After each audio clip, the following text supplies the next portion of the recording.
ಸಾಂಸ್ಕೃತಿಕ ನಗರಿ ಮೈಸೂರಿನಲ್ಲಿ ದಸರಾ ಸಂಭ್ರಮ ಕಳೆಗಟ್ಟಿದೆ. ಎರಡನೇ ದಿನವಾದ ಇಂದು ಅಂಬಾವಿಲಾಸ ಮೈದಾನ ಮುಂಭಾಗದಲ್ಲಿ ರಂಗೋಲಿ ಸ್ಪರ್ಧೆ ನಡೀತಾ ಇದೆ. ಸಾಕಷ್ಟು ಹೆಣ್ಣು ಮಕ್ಕಳು ರಂಗೋಲಿ ಸ್ಪರ್ಧೆಯಲ್ಲಿ ಭಾಗಿಯಾಗಿ ಚಿತ್ತಾರಗಳನ್ನ ಬರೀತಾ ಇದ್ದಾರೆ. ನೀವು ನೋಡ್ತಾ ಇರಬಹುದು, ಇಲ್ಲಿ ಸುಮಾರು 150ಕ್ಕೂ ಹೆಚ್ಚು ಹೆಣ್ಣು ಮಕ್ಕಳು, 192 ಸ್ಪರ್ಧಿಗಳು ಇಲ್ಲಿ ಭಾಗಿಯಾಗಿ ರಂಗೋಲಿ ಚಿತ್ತಾರಗಳನ್ನ ಬರೀತಾ ಇದ್ದಾರೆ. ಇನ್ನು ಈ ಒಂದು ಸ್ಪರ್ಧೆ ಶುರುವಾಗಿ ಕೇವಲ 15 ನಿಮಿಷಗಳಾಗಿದೆ.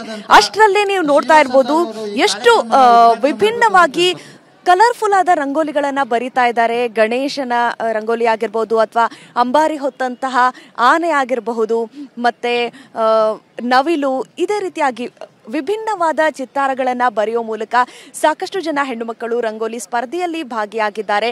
ಮಹಿಳಾ ಮತ್ತು ಮಕ್ಕಳ ಕಲ್ಯಾಣ ಇಲಾಖೆಯ ವತಿಯಿಂದ ಏರ್ಪಡಿಸಲಾದಂತಹ ಒಂದು ಕಾರ್ಯಕ್ರಮ ಇದು. ಇಂದು ಬೆಳಿಗ್ಗೆ ಇದಕ್ಕೆ ಚಾಲನೆ ಸಿಕ್ಕಿದ್ದು ಸಾಕಷ್ಟು ಹೆಣ್ಣು ಮಕ್ಕಳು ಭಾಗಿಯಾಗಿದ್ದಾರೆ. ಇನ್ನು ರಂಗೋಲಿ ಚಿತ್ತಾರಗಳನ್ನ ಬರೀತಾ ಇರುವಂತಹ ಹೆಣ್ಣು ಮಕ್ಕಳ ಜೊತೆ ಅವರ ಫ್ಯಾಮಿಲಿ ಸಮೇತರಾಗಿ ಬಂದು ಅವರು ಕೂಡ ಪ್ರೋತ್ಸಾಹವನ್ನ ಕೊಡ್ತಾ ಇದ್ದಾರೆ. ಇನ್ನು ಈ ಸ್ಪರ್ಧೆಗೆ ಸಾಕಷ್ಟು ನಿಯಮಗಳು ಕೂಡ ಇದೆ. ಅಂದ್ರೆ ಯಾವುದೇ ರೀತಿಯಾಗಿ ಈ ಜಾಲಿಯನ್ನು ಬಳಸ್ತಾರೆ ಅದರಿಂದ ರಂಗೋಲಿ ಬರೆಯುವಂತಿಲ್ಲ.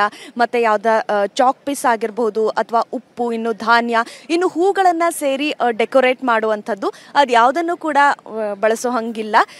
ಹಾಗಾಗಿ ಕೇವಲ ಕೈಯಿಂದ ರಂಗೋಲಿಯನ್ನ ಬರೆದು ಬಣ್ಣಗಳನ್ನ ತುಂಬೋ ಮೂಲಕ ಈ ಒಂದು ಸ್ಪರ್ಧೆ ನಡೀತಾ ಇದೆ.